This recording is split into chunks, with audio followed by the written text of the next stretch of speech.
நம்ம சமூக நாய்கள் சம்பந்தப்பட்ட பிரச்சனை இப்போ சுப்ரீம் கோர்ட்ல டிஸ்கஷன்ல இருக்கு.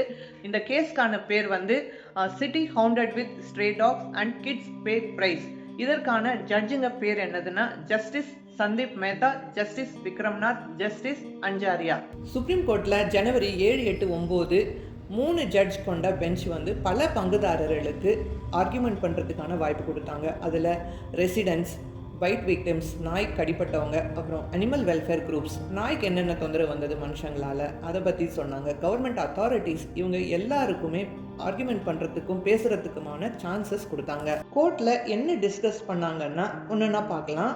ஹியரிங் டைமில் சுப்ரீம் கோர்ட் சில முக்கியமான இஷ்யூஸை வந்து ஹைலைட் பண்ணி பேசிகிட்டு இருந்தாங்க. அதில் என்னென்னா பப்ளிக் சேஃப்டி ரிஸ்க் பற்றி, அப்புறம் ஸ்கூல்ஸ், ஹாஸ்பிட்டல்ஸ் மாதிரி சென்சிட்டிவ் ஏரியாஸில் இருக்கிற சேலஞ்சஸ்ஸு, அப்புறம் டாக்ஸோட பிஹேவியரு, அப்புறம் மனுஷங்க வந்து டாக்ஸ் கிட்ட எப்படி நடந்துக்கணும், லோக்கல் பாடிஸில் ஏபிசி ரூல்ஸை ப்ராப்பராக இம்ப்ளிமெண்ட் ஆகாமல் இருக்கிற கம்ப்ளைண்ட்ஸ். இது மட்டும் இல்லாமல் டாக்ஸை சடனாக ரிமூவ் பண்ணால் இக்கலாஜிக்கல் பேலன்ஸ் டிஸ்டர்ப் ஆகும்னு கன்சர்ன் ரைஸ் பண்ணாங்க. இக்கலாஜிக்கல் பேலன்ஸ்னால் என்ன?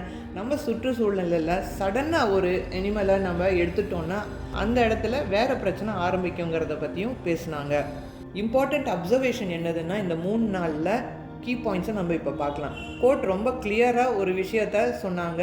அங்கங்கே நடக்கிற டாக் பைட்ஸ்க்காக எல்லா கம்யூனிட்டி டாக் சமூக நாய்களையும் பனிஷ் பண்ணக்கூடாது அப்படின்னு ரொம்ப கிளியராக சொல்லியிருக்காங்க. பிளாங்கெட் ஆக்ஷன் ஆர் குரூயல்ட்டிக்கு சுப்ரீம் கோர்ட் என்றைக்குமே சப்போர்ட் பண்ண மாட்டாங்க அப்படின்னு ரொம்ப கிளியராக சொல்லிட்டாங்க.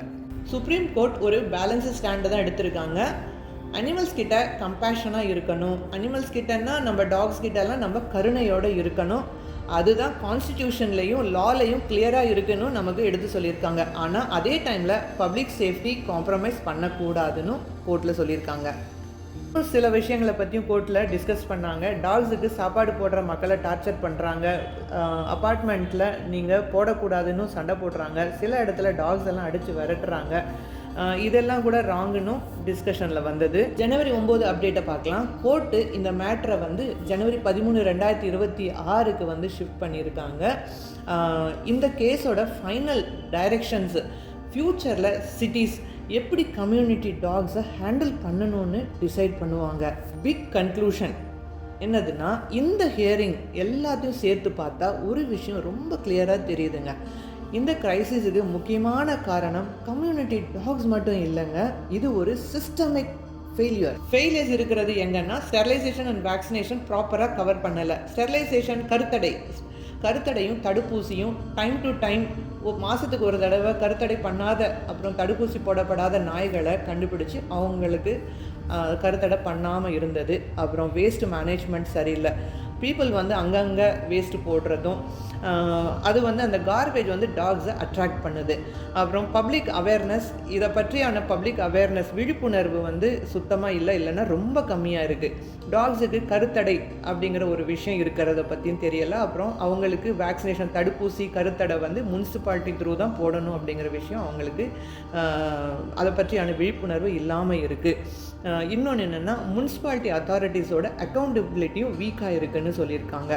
ஸோ ஒன்ஸ் மோர் நம்ம வந்து செய்ய வேண்டிய விஷயம் என்னன்னு பார்க்கலாம். ஸ்டெரிலைசேஷன் ப்ராப்பராக செய்யலை, வேக்சினேஷன் ஃபுல்லாக கவர் ஆகாமல் இருக்கிறது, அப்புறம் குப்பை கரெக்டாக மேனேஜ் பண்ணாமல் விட்டது, கார்ப்பரேஷன் ரெஸ்பான்சிபிலிட்டி எடுக்காமல் இருந்தது. இது எல்லாம் சேர்த்து தான் பிரச்சனையை வந்து பெருசாக்கியிருக்கு.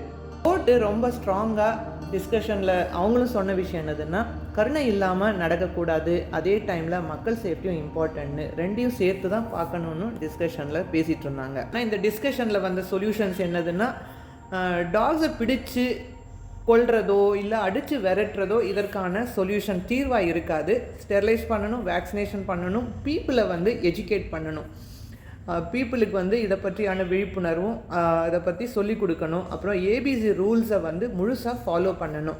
இது எல்லாம் பண்ணால் சண்டையும் குறையும், பயம் குறையும், டாக்ஸும் காமாக இருக்கும்.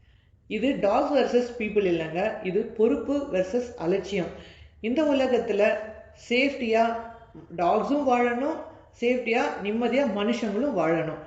இப்படி நிம்மதியாக மனுஷங்க வாழ்கிறதுக்கு டாக்ஸை அடிக்கிறதுனாலையோ விரட்டுறதுனாலையோ ஒரு சரியான தீர்வு சொல்யூஷன் கிடைக்காது. இதை வந்து நம்ம சிஸ்டமை சரி பண்ணுறது மூலமாக இந்த விஷயத்தை சரி பண்ணி மனுஷங்க நிம்மதியாக வாழலாம்.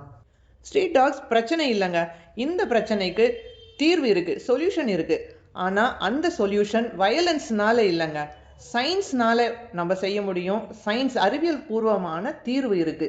தெருவில் அனாதையா இருக்கிற பிள்ளைங்களுக்காக, டாக்ஸுக்காக குரல் கொடுத்த அனைவருக்கும், அப்புறம் சீனியர் அட்வொகேட்ஸ் எல்லாருக்குமே நம்முடைய நன்றிகளை தெரிவிச்சுக்கலாம். எத்தனை தடவை இவங்க கிட்ட நன்றி சொன்னாலும் பத்தாது. கோடான கோடி நன்றிகள். டாக்ஸ் வாய்ஸ் சேனல் த்ரூல இருந்து நம்ம நன்றி சொல்லிக்கலாம். நம்ம சேனலை சப்ஸ்கிரைப் பண்ணி வச்சுக்காங்க. உங்க கருத்துக்களை கீழே கமெண்ட்ல சொல்லுங்க. இவ்வளோ நேரம் வீடியோ பார்த்தவங்க அனைவருக்கும் நன்றி. தேங்க்ஸ் ஃபார் வாட்சிங். Take care.